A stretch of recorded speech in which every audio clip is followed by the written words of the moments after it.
कृष्ण भक्ति लाभ छाड़ी तृतीय वर्गे चित्त बढी ताहार सुखल सकाई समुद्रे जन्हे नाव थाई जल पवन मेघ तेजे कूले न लागी जन्हे भाजे ताहांक गति सही मत शुण हे पराशर सुत निंदित कर्म चित्ते चिंती जे अन्य जने शिक्षा दियंती स्वभावे मूढ़ सेहु जन व्यर्थ ताहार जीवन तार वचने सेहु भ्रमे जे प्राणी आचरे अधर्मे साधु निंदन जे करंती जगते नहीं तांक स्थिति पाप आचरी नर लोके अंते से पड़ती नरके तुम्भे स्वभावे विचक्षण भाव भाव भले जान अनंत पार विष्णु कथा तुम्भे वर्णने सामरथा निवृत्ति प्रवृत्ति ये भावे जेमंते प्राणी निस्तरीवे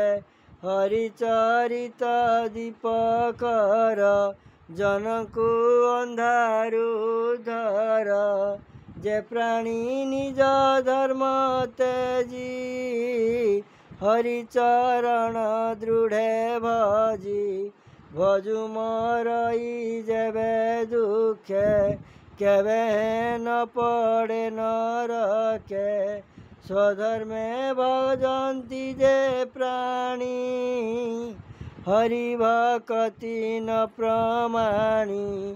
अंते ताहांक गति जेते के अनुमानी पारे चिते एबे हो शुण मुनिवर पंडित जनक व्यवहार हरि हरि बोल जे लाभ केही न लभंती से लाभे जार चित्त चिंती से अर्थे यत्न जे करंती संसारे पंडित बोलांती कालर बळे पुण पुण ए भव मध्यता भ्रमण पूर्वार्जित कर्म बसे दुख सदृश सुख आसे हे अध ऊर्ध बेनिपथे प्राणिये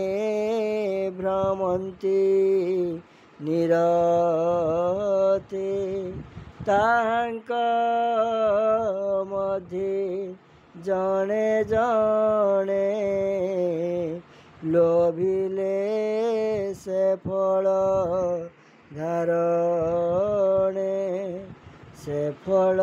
पाई सुखे खाई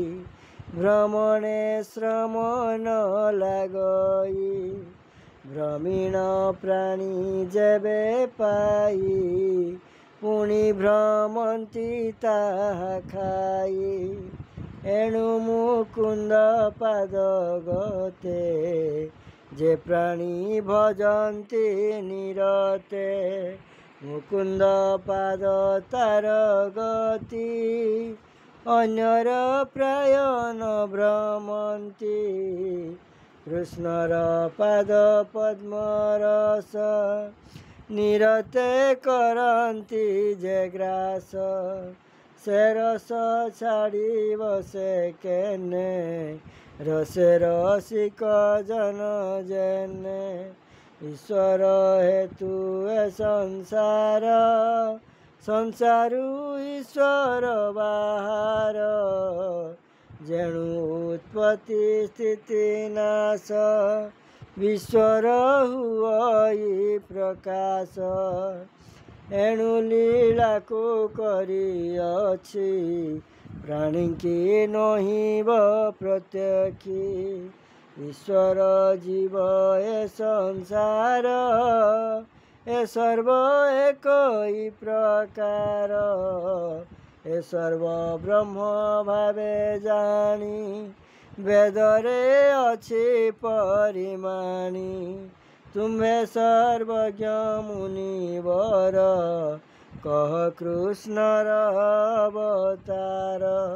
ତୁମ୍ଭେ ଯେ ଆତ୍ମରାମେ ରମି ଅନ୍ତର ଦୃଷ୍ଟି ଅନ୍ତର୍ଯାମୀ ପରମ ପୁରୁଷଙ୍କ କଳା ସୁମରି ଗୋବିନ୍ଦର ଲୀଳା ସଂସାର ନିସ୍ତାରଣ ଅର୍ଥେ ଶ୍ରୀ ଭାଗବତ କର ଗ୍ରନ୍ଥି ସ୍ୱଭାବେ ଜନ୍ମ ଯାର ନାହିଁ ମାୟା ଶୟଳେ ରୂପ ବହି ତାର ଚରିତରୁ କିଞ୍ଚିତ ପ୍ରକାଶ କର ଜନହିତେ ଏହୁ ସେ ପୁରୁଷାର୍ଥ ସାର ଯଜ୍ଞ ତପସ୍ୟା ବେଦ ସାର ଇଷ୍ଟ ପୂଜନ ଯଜ୍ଞ ଦାନ ଯେବେ ଭାବଇ କୃଷ୍ଣ ନାମ ତାହାଙ୍କ ଫଳ ଏ ଅଟଇ ତା ବିନୁ ନିଷ୍ଫଳ ହୁଅଇ ପୂର୍ବେ ନିର୍ମଳ ଋଷି ଜନେ ତପ ଆଚରି ଘର ବନେ ସଂସାର ସାର କୃଷ୍ଣ କଥା ନିରତେ ଗାଇ ଗୁଣ ଗାଥା ଏ ଭାବେ ପାଇଲି ଯେମନ୍ତେ କହିବି ତୁମ୍ଭର ଗ୍ରତେ ପୂର୍ବେ ମୁଁ ଦକ୍ଷ ସାପ ପାଇ ଜନ୍ମିଲି ଦାସୀ ପୁତ୍ର ହୋଇ ବ୍ରାହ୍ମଣ ଘରେ ଏକାଏକି ମୋହର ଜନନୀ ସେବକୀ ବେପାର କରେ ରାତ୍ର ଦିନେ ଏମନ୍ତେ ବିଧିର ବିଧାନେ ସେ ବିପ୍ର ଗୃହେ ବର୍ଷା କାଳେ ଅତିଥି ବ୍ରାହ୍ମଣେ ମିଳିଲେ ତାଙ୍କୁ ଅନ୍ନ ଜଳ ଦେଇ ବ୍ରାହ୍ମଣ କହେ ଭାବ ବଇ ହେ ବିପ୍ରେ ଶୁଣ ମୋ ବଚନ ଆଜ ଜୀବନ ମୋର ଧନ୍ୟ ତୁମ୍ଭର ଦୟା ଯେବେ ମତେ ମୋ ଘରେ ରୁହ ଦିନ କେତେ ଦୁର୍ଗମ ବର୍ଷା ମାସ ଚାରି ଏ ଋତୁ ମୋର ଘରେ ସାରି ହେଉ ବଇଲେ ବିପ୍ରଜନେ ବ୍ରାହ୍ମଣ ଗୃହେ ଶୁଦ୍ଧ ମନେ ରହିଲେ ମନର ସନ୍ତୋଷେ ମୁଁ ସେବା କଲି ତାଙ୍କ ପାଶେ ବାଳୁତ ଚପଳ ମଚିତ ସେବା କରଇ ଅବିରତ ସେ ବିପ୍ରଗଣେ ମୋତେ ଚାହିଁ ଆଶ୍ୱାସ କଲେ ଦୟା ବହି ତାହାଙ୍କ ଭୋଜନର ଅନ୍ତେ ପତ୍ରେ ଉଚ୍ଛିଷ୍ଟ ଥାଇ ଯେତେ ତାହା ଭୁଞ୍ଜଇ ନିତ୍ୟ ମୋହି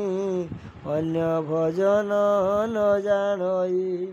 ଉଚ୍ଛିଷ୍ଟ ଭୋଜନ ପ୍ରସାଦେ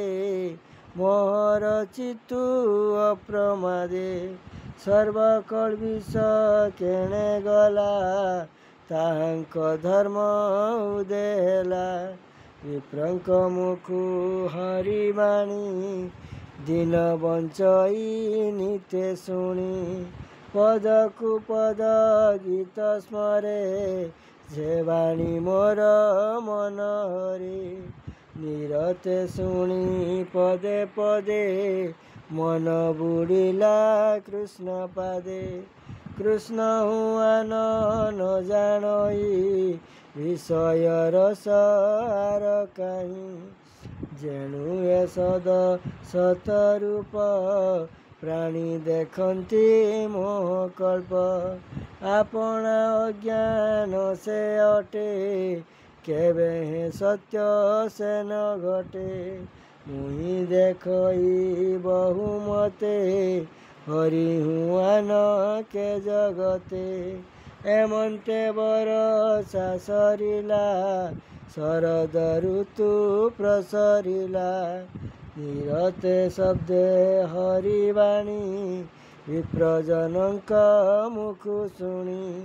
ସାତ୍ୱିକ ଭକ୍ତି ମୋର ମନେ ପ୍ରକାଶ ହେଲା ଅନୁକ୍ଷଣେ। ମୋହର ସେବା ଦିନୁ ଦିନେ